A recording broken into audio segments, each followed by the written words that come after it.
Back home, there's been a shocking highway tragedy in South Australia, leaving a woman dead and a young boy fighting for his life. Our reporter Alan Murrell has been at the crash site and he's now live for us at Mount Gambier Hospital.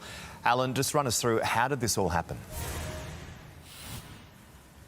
Well, Lachlan, 1 dead, 4 injured. What we can tell you this afternoon is that the driver of the car and a 5-year-old girl have recovered enough to be released from Mount Gambier Hospital, but a 6-year-old boy, he remains inside tonight, and an 8-year-old boy, he is in a critical condition in Royal Children's Hospital in Melbourne. Police have finally cleared the horrific crash scene 24 hours after a logging truck and the car collided at an isolated intersection at Wye on South Australia's Limestone Coast.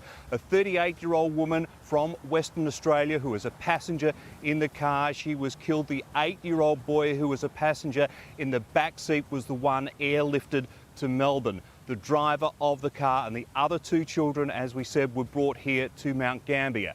The driver of the logging truck, he was uninjured. He's been assisting police with their inquiries throughout the day. They've conducted meticulous examinations of the crash scene, and they say at this stage they have no intentions to lay any charges. Lachlan? Alan Murrell, just a horrible story, live at Mount Gambier Hospital. Thank you very much.